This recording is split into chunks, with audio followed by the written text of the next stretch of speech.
Ritorno a Lemuria, il potere della scelta di Silvia Crisci. La scelta.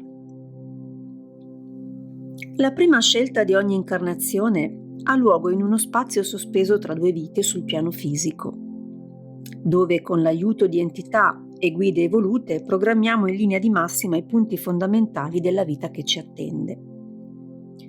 Un po' come quando si prepara una rappresentazione teatrale e si scelgono scenografia, copione, attori e rispettivi ruoli.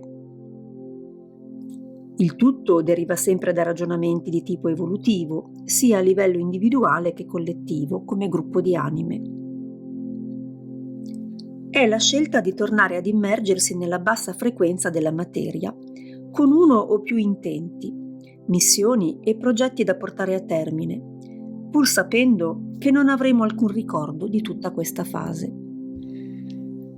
In realtà, più consapevolezza abbiamo raggiunto nelle incarnazioni precedenti, e più è facile che nella successiva cominciamo a ricordare molto presto come funzionano le cose, ovvero ci risvegliamo. Da qui in poi ogni giorno le scelte si susseguono e delineano un percorso che può risultare più o meno allineato o distanziato dal progetto originario. Ovviamente ogni scelta conduce a quella successiva.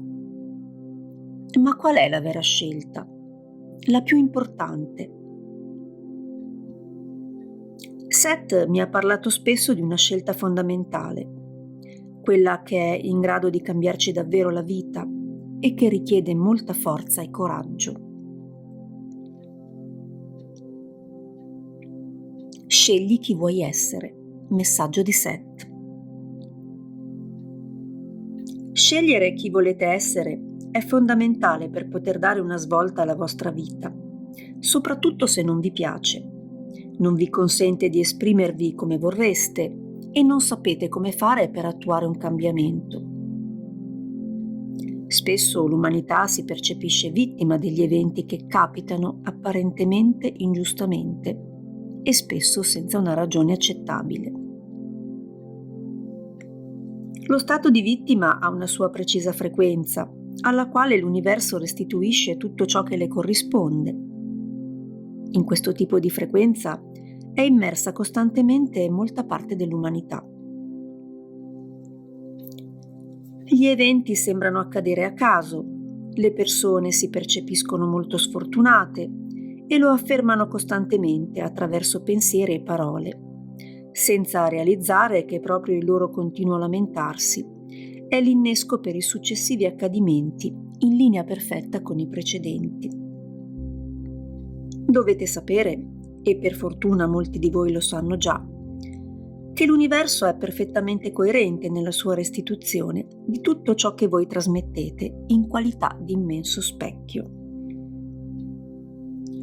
E sia che voi lo facciate consapevolmente oppure no, l'universo restituisce sempre ciò che risuona con la vostra frequenza. È il suo mestiere, come dite voi. Non è né buono né cattivo, né giusto. Semplicemente è una delle leggi vigenti da sempre. Quindi, che cosa dovrete fare per cambiare la vostra situazione se non vi piace ciò che l'universo invia nelle vostre vite? Cambiare la trasmissione. E come si può fare? Scegliendo in ogni istante chi volete essere. Se siete insicuri e spaventati e ammirate le persone coraggiose e determinate, da domani scegliete di essere quel tipo di persona e cominciate ad agire, pensare e parlare come farebbe lei. Se avete osservato, e sicuramente l'avete fatto spesso, le persone che ammirate, magari chiedendovi come fanno, avrete ben chiare le caratteristiche necessarie per diventare quel tipo di persona. So che state pensando che non è facile, che altrimenti lo avreste già fatto, ma io vi invito a chiedervi in che modo pensate di averlo fatto. Spesso credete che il cambiamento possa avvenire solo perché lo desiderate, magari ardentemente, ma io vi dico che desiderare non basta, anzi ostacola il processo.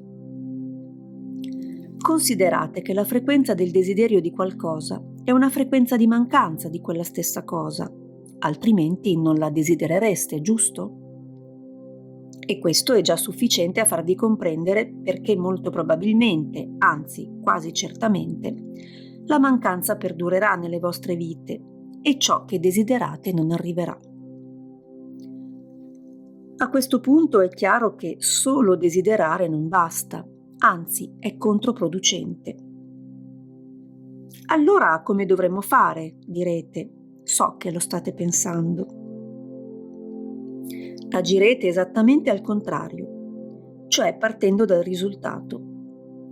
Se desidero essere una persona coraggiosa, penserò, parlerò, agirò come tale. E la mia frequenza sarà differente da quella di partenza. Soprattutto non sarà una frequenza di mancanza, perché rispecchierà il fatto che sono già un'altra persona. Questo attirerà restituzioni da parte dell'universo completamente differenti e coerenti con il coraggio e la determinazione che caratterizzano la persona che ho deciso di essere e innescherà un circolo virtuoso al posto del precedente circolo vizioso. So che potreste obiettare che in questo modo si tratterebbe di una finzione, di una recita, ma il fatto stesso di interpretare quel ruolo, alla lunga, vi renderà sempre più affine e vicino al personaggio che avete deciso di rappresentare.